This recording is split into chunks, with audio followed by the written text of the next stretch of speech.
Hello दोस्तों, नमस्ते, नमस्कार, प्रणाम। कश्मीर फाइल की चर्चा हर चौक चौराहे पर चल रही है। फिल्म में कश्मीरी पंडितों के नरसंहार और पलायन की दर्दनाक कहानी को दिखाया गया है। यादों के झरोखे से कई किस्सों पर जमी परत फिर से साफ होने लगी है। एक बार फिर उन किरदारों की बात होने लगी है जो कत्लेआम में शामिल थे। ऐसा ही एक किरदार था यासीन मलिक, जिसने भारतीय सेना के अधिकारियों की हत्या कैमरे पर कबूल की। कश्मीरी हिंदू जस्टिस नीलकंठ गंजू की हत्या की, जो भारत के खिलाफ हमेशा जहर उगलता रहा, जिसने कश्मीरी युवाओं के हाथों से किताब छीनकर AK-47 पकड़ा दी। कश्मीर लिबरेशन फ्रंट का चीफ, जिसकी कभी भारत सरकार ने मेहमान नवाजी की थी। खुद प्रधानमंत्री डॉक्टर मनमोहन सिंह ने यासीन मलिक को मिलने के लिए प्रधानमंत्री आवास पर बुलाया। वह आतंकी रुतबे के साथ प्रधानमंत्री के साथ फोटो खिंचवाकर निकल गया। इसी यासीन मलिक की वजह से कश्मीरी पंडितों को कश्मीर छोड़कर जाना पड़ा था। 1990 के दशक में बाला साहब ठाकरे केवल एक अकेले ऐसे व्यक्ति थे जिन्होंने कश्मीरी पंडितों की मदद की थी।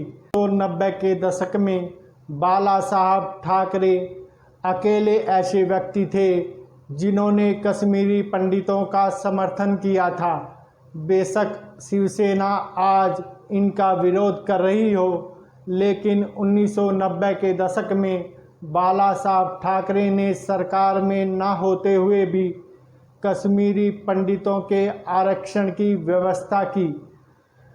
एक मौके पर बाला साहब ठाकरे कश्मीर पंडितों की तकलीफ़ों का जिक्र करते हुए केंद्र सरकार और यासीन मलिक पर भड़क उठे थे। कश्मीर फाइल रिलीज होने के बाद यासीन मलिक एक बार फिर सुर्खियों में आ गया है।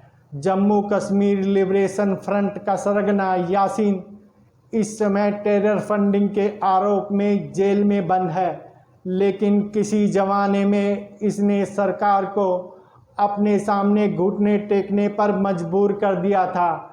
बेशक 2017 के बाद यासीन मलिक के बुरे दिन चल रहे हो, लेकिन इससे पहले की सरकारें यासीन मलिक के सामने नतमस्तक होती रही। यासीन मलिक ने सरकार को अपनी बात मानने के लिए मजबूर कर दिया था।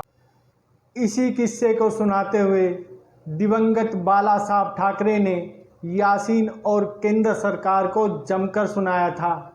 बाला साहब ठाकरे ने जम्मू कश्मीर स्थित हजरतगंज मस्जिद का किस्सा बताते हुए कहा था कि जब केंद्र सरकार को यासीन की हर मांग मांगने के लिए मजबूर होना पड़ा।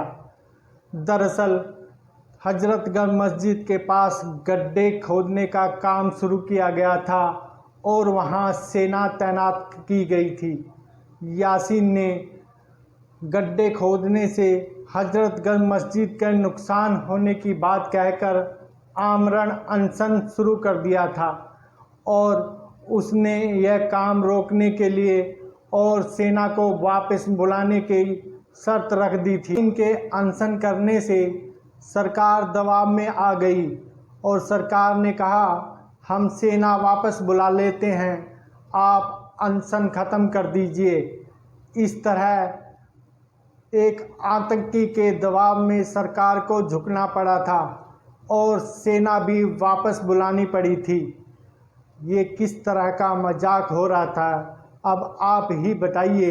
एक हत्यारा आमरण अनशन का ड्रामा कर रहा था और सरकारें उसके सामने नतमस्तक हो रही थी। बाला साहब ठाकरे ने इस किस्से का जिक्र करते हुए बताया कि इस घटना के बाद यासीन मलिक का इंटरव्यू लिया गया था, जिस इंटरव्यू में यासीन मलिक ने कहा था, यदि कोई इस दुनिया में सबसे बड़ा गुनहगार है तो वो है महात्मा गांधी और सुभाष चंद्र बोस। इस बयान के बाद भी यासीन मलिक पर कोई कार्रवाई नहीं की गई, जबकि यदि कोई गोडसे का नाम भी ले लेता तो उस पर मुकदमे दर्ज हो जाते, जबकि यासीन मलिक पर कोई कार्रवाई नहीं हुई।